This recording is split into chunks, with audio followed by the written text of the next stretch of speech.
Hello guys, this is Monika. आज हम maths का अगेन एक टॉपिक लेकर के आए हैं। आज हम क्या पढ़ेंगे? Roots, multiplication, addition and subtraction, division of roots. मतलब कि जो हमारे मूल होते हैं, ठीक है, मतलब इसको हम क्या बोलते हैं? Under root. क्या बोलते हैं इसको? Under root. ठीक है, इसका सॉल्यूशन बहुत से बच्चों को नहीं आता है। ठीक है, मैं बहुत सिंपल तरीके से आज आपको इसको हम हिंदी में मूल कहते हैं, इंग्लिश में अंडर रूट कहते हैं। क्या बोला मैंने? रूट या अंडर रूट। ठीक है, तो आज हम देखेंगे सब्ट्रैक्शन या डिवीजन या मल्टीप्लिकेशन या हमारा एडिशन कैसे करते हैं। ठीक है, तो हम देखेंगे एडिशन ऑफ रूट। तो मैंने यहाँ पे नंबर लिख रखे हैं। ठीक है, तो यहाँ पे देखिएगा आप, यहाँ पे √7 लिखा है, यहाँ पे भी √7 लिखा है। ठीक है, तो हमको क्या देखना है? रूट के अंदर के जो नंबर है वो सेम है या नहीं। ठीक है, यहाँ पे भी √7 है, यहाँ पे भी √7 है, तो ठीक है, अंदर के नंबर तो सेम ही है, लेकिन हमको बाहर के नंबर भी देखना होते हैं। मतलब रूट के बाहर कुछ नहीं है, कुछ नहीं है, तो क्या है? हमारा 1 है। मतलब कि कहीं पर भी यदि कुछ नहीं, यदि मान लो यहाँ पे मैंने x लिखा है, तो यहाँ पर भी इसके आगे कुछ नहीं है, मतलब क्या है? 1 है। क्या है? 1 है। समझ रहे हो क्या बोला मैंने? तो इसी प्रकार यहाँ पे √7 के आगे, यहाँ पे रूट के पहले कुछ नहीं। जैसे यहाँ रूट के पहले तो नंबर दिया है, गिवन है, लेकिन यहाँ रूट के पहले कुछ नहीं है, तो क्या है? 1 मानेंगे। क्या है? 1 होता ही है, मानेंगे भी नहीं, होता ही है। तो क्या हुआ हमारा? 1 और 1 2, कितना हो गया? 1 और 1 2, तो कितना हो गया? 2√7। ठीक है, √7 को प्लस करते हैं तो हमारा √7 तो होगा ही सही, साथ में यहाँ पे कुछ नहीं है, यहाँ पे 1 है, तो 1 और 1 2√7। समझ रहे हो क्या बोल रही हूँ मैं? सेकेंड क्वेश्चन है हमारा। सेकेंड क्वेश्चन क्या गिवन है? देखिए यहाँ पे लिखा है √3। तो पहले हम लिख लेते हैं √3। ठीक है, अब उसके बाद में √3 के पहले क्या नंबर है? 6। √3 के पहले क्या नंबर है? 2। तो 6 और 2 8 है। सिंपल एडिशन, मतलब एडिशन ऑफ रूट या मूलों का जो प्लस होता है या जो धन होता है, घटाव होता है, हमारा गुणा होता है और भाग होता है। कितना सिंपल होता है एडिशन, तो आपको समझ में आ ही रहा होगा। आपको वीडियो समझ में आती रही हो तो प्लीज़ लाइक करते चले, है ना। अब उसके बाद में नेक्स्ट नंबर देखिए। अब यहाँ पे क्या था? 2 ऊपर के सवालों में कि रूट के अंदर के जो नंबर थे वो सेम मिल रहे थे। मान लो कभी हमको रूट के अंदर के नंबर्स डिफरेंट मिल जाए, अलग मिल जाए, तब हम क्या करेंगे? तो देखिए, तब हम क्या करेंगे? उन नंबर्स को एज इट इज डिक्टेट कर देंगे। क्या बोला मैंने? उस नंबर को जो सवाल दिया हमको वो ऐसे के ऐसे डिक्टेट कर देंगे, वही हमारा आंसर होगा। समझ में आया क्या कहा मैंने? जो हमारे यदि रूट के अंदर डिफरेंट नंबर है दोनों, और हमको क्या करना है? प्लस करना है, एडिशन करना है, तो हमको क्या करना है? वही आंसर एज इट इज आ जाएगा आपका, वही हमारा आंसर होगा जो हमको नंबर गिवन है। अब ऐसे हमारा सब्ट्रैक्शन ऑफ रूट। सपोज मैंने यहाँ पे क्या ले लिया? √3 माइनस, मैंने यहाँ पे ले लिया 2√3। ठीक है, और यहाँ पे हम 4 ले लेते हैं। ठीक है, मैंने यहाँ पे लिया 4√3 या 2√3। ठीक है, तो हमारा जैसे हमने प्लस में किया वैसे हमारा माइनस में होगा, तो क्या आंसर होगा? √3 तो हम ऐसे वैसे लिख लेंगे। ओके, और 4 में से 2 को माइनस करेंगे क्योंकि यहाँ पे माइनस करना है। 4 में से 2 गए तो 2, तो ये हमारा आंसर हो गया 2√3। वैसे हमारा एक और क्वेश्चन लेते हैं 6√8 कर लीजिए इसको, और -7√8। ठीक है, तो अगेन हम √8 लिखेंगे। ठीक है, 6 में से 7 गए तो 1, जो कि हम लिखते ही नहीं, तो ये इसका आंसर हो गया।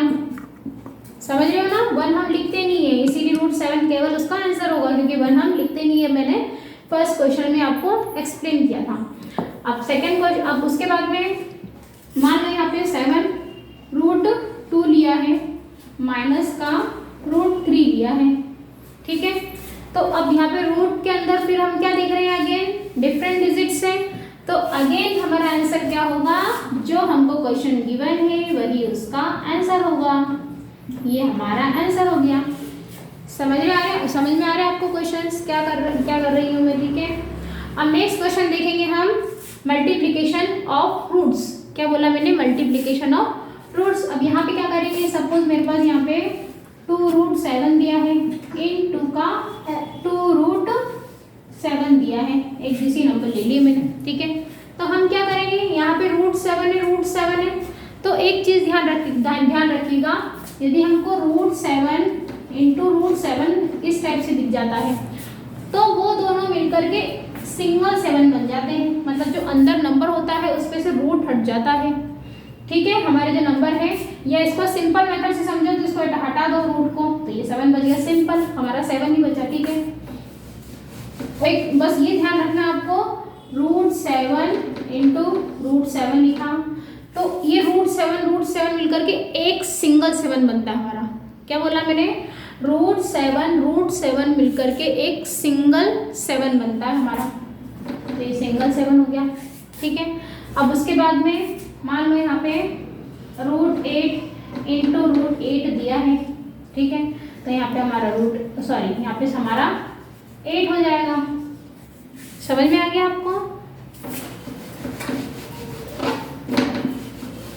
अब हमारा इस क्वेश्चन पे आते हैं, ठीक है। तो पहले तो 2 × 2 कर लो, ठीक है, पहले नंबर्स का मल्टीप्लाई कर लो, 2 × 2 जैसे हम प्लस में करते हैं माइनस में करते हैं, ठीक है। 2 × 2 √7 मिलके सिंगल 7 बनेगा हमारा, तो × 7, तो इसका आंसर क्या हो गया, 2 2 4, 4 7 28, ठीक है। तो ये हमारा आंसर हो गया। इसी प्रकार मैंने यहाँ पे लिया है 2√8 × 2√7। अब यहाँ पे देखिए, यहाँ पे क्या हो रहा है कि वापस से 2√8 × 2√7 दिया है, ठीक है। तब इसमें क्या करेंगे, हम इन दोनों नंबर्स का मल्टीप्लाई कर दो, 2 2 4, √8 × √7, ये हमारा इसका आंसर हो गया, ठीक है। अब उसके बाद में हम इसमें देखेंगे डिवीजन में क्या गिवन है।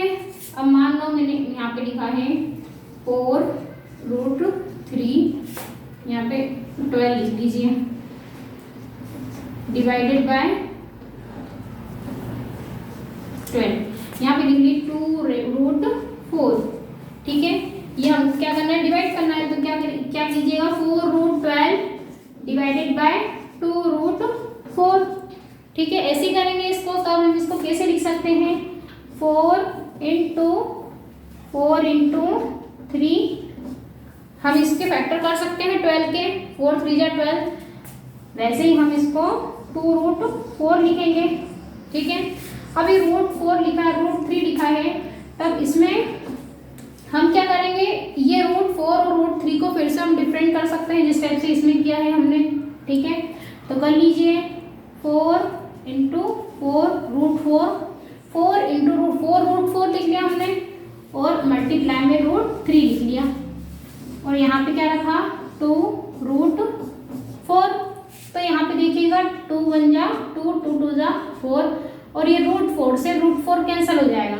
डिवाइड में तो कैंसिल हो जाता है, लेकिन यदि हमारे इनटू में होता है √7 तो मिलकर के एक सिंगल 7 बन जाता है हमारा, ठीक है। तो हमारा आंसर क्या होगा, 2√3, क्या आंसर होगा हमारा, 2√3। समझ में आया आपको। तो आपको ये वीडियो कैसी लगी है मेरी, ठीक है। मेरे ये जो addition of roots, subtraction, multiplication, division आपको अच्छे मतलब कि वीडियो अच्छी लगी हो, समझ में आई हो, तो प्लीज़ लाइक करें, शेयर करें, सब्सक्राइब करें, ठीक है। क्योंकि ये आप मतलब कि कमेंट भी लिखा करो कि आपको कौन से सवाल समझ में नहीं आते हैं। मैं बहुत सिंपल तरीके से, अब मुझे कमेंट भी आए हैं और बोला भी है, बहुत सारे बच्चों ने भी बोला है, थोड़े पेरेंट्स ने भी बोला है, क्या बोला है कि मैडम आप सवाल समझाते तो अच्छे हो, ठीक है, एक्सप्लेन बहुत अच्छा करते हो, बट क्या बोलते हैं कि आप थोड़ा फास्ट समझाते हो, ठीक है। तो मैंने जब से 2-1 दिन से जो वीडियो बनाती हूँ, मैं थोड़ा आराम से मतलब कि आराम से समझाते हुए बच्चों को पढ़ाती हूँ, ठीक है। तो फिर बच्चे बोलते अब बिल्कुल आपकी जो स्पीड है वो ठीक है। मैं स्कूल में पढ़ाने जाती हूँ तो मेरे मैडम भी बोलते हैं, ठीक है, कि मैडम आप पढ़ाते तो बहुत अच्छा हो, लेकिन आप क्या है थोड़ी जल्दी बनाते हो, मतलब स्पीड में बोलते हो, ठीक है। तो मैंने आपको ध्यान में रखते हुए बहुत मतलब कि आराम से समझाते हुए एक एक स्टेप, एक एक चीज़ समझाते हुए वीडियो बनाया है। आपको ये वीडियो अच्छा लगा हो तो प्लीज़ लाइक करें, शेयर करें, सब्सक्राइब करें। है गुड।